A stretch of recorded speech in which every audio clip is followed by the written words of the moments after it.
Our thoughts and prayers go out to the family. There were two individuals aboard this aircraft, and neither one of them survived. One of them was an older gentleman and an older lady. We're not releasing the names. We have the names for one, but not of the other. So notification to the next kin has not been made as of yet. All right. So the type of plane it was a 1972 Cessna 340 twin-engine aircraft. Okay, 1972 Cessna 340 twin-engine aircraft. Apparently, these individuals were departing from this airport, heading to Lubbock. They developed some type of an issue, mechanical issue. The pilot attempted to turn the plane around. He got fairly low to the runway. I don't necessarily think he was lined up exactly to the runway, and he landed the plane well shy of the runway. Once the plane made contact with the runway, it burst into flames. Okay. The time of the crash, approximately 2:12 this afternoon, and it was approximately 200 yards from the south to north runway where the crash occurred. The tail number for the crash is Nora 269 William Tom. Nora 269 William Tom. Questions? That's what we know. I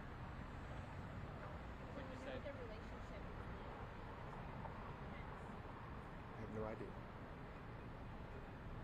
What time did this happen again? 12:12. 12:12. That's when we got the call. Can you tell us a little bit about, did it appear that this was maybe their first time flying or anything like that, or was this pilot have experience at all, do we know? Flying aircraft? I don't know if it was their first time flying or not. So how quickly were they in the air before they realized something was wrong? Is that clear at this point?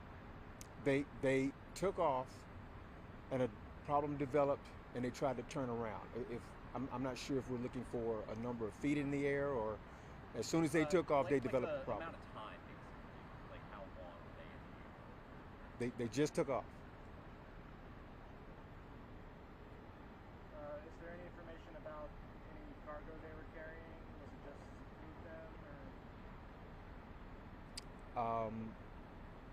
I didn't see any cargo when I looked at the airplane, but that doesn't mean that they weren't carrying any.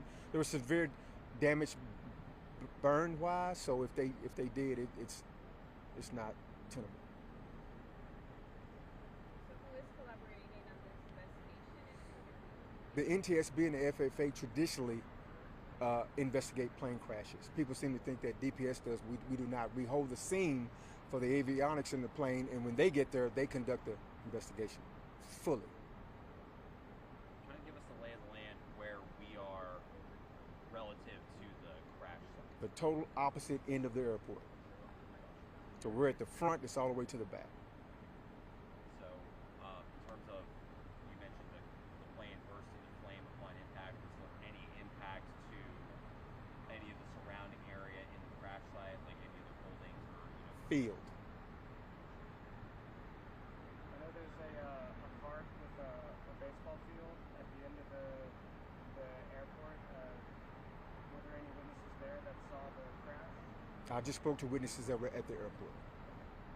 Do you know if any buildings or structures at that park were damaged, or is all the damage here at the airport? It's at the airport. With the explosion from the crash, did that cause any fire anywhere? We heard that might have caused like a spread since it's pretty dry out here. Where the plane crashed, there was a fire spread there. Has it been controlled yet? It's out. Okay, perfect. Do you know which fire department responded? I know you mentioned the identities won't be released and the next kin hasn't been notified, but are you able to give us an age range of Senior. offenders? Both.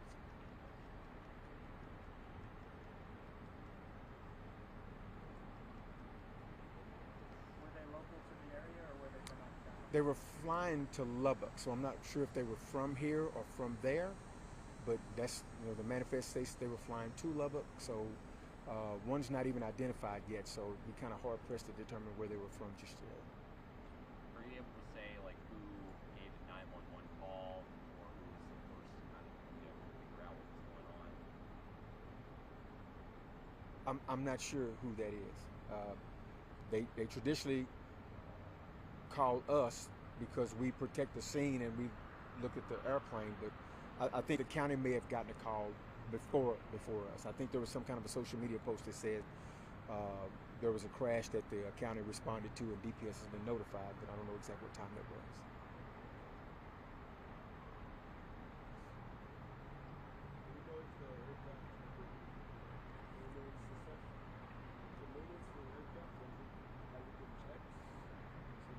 That would be a perfect question for the NTSB and the FAA. We just protect what's there. Do you know if any of the departments that responded, if they had any issue with keeping everything under control? Was there any issue with putting out the flame or keeping the officers in certain areas or anything like that? I think everybody who showed up did their job textbook. When I got to the scene, you can see a charred area where the plane is right in the middle of it, and then there's some pieces. It's not all in one piece, and then all of the officers, the county's still on scene and we're still on scene, so there's a trooper back there. So I think it worked like it was supposed to. There's not a lot of wind, so I would give credence to that, not spreading it, because it is very dry. The ground, it's brown. It's not green like out here. So if there was some type of a wind, it would push it pretty quick, but I think the fire department responded pretty quick. And like I said, there's a large surface area, probably about the size of the parking lot back here, but it's contained to that. You said pretty quick, so within minutes, these firefighters probably arriving on scene, or? I don't have the manifest to determine it. Just judging from the looks of it, I think a fire has plenty of time to burn based on the surface area. And the surface area is contained to the parking lot, which leads me to believe it wasn't on fire very long. But to bring it down to a number, I have no idea. Is there any service interruption here at the airport? I think they did close the airport for 24 hours. Yeah. So, and the NTSB and the FAA have been notified, and the medical examiner's office have been notified. They're en route now because they need to remove the remains. And when they don't look like we do, so it's going to take a minute to identify.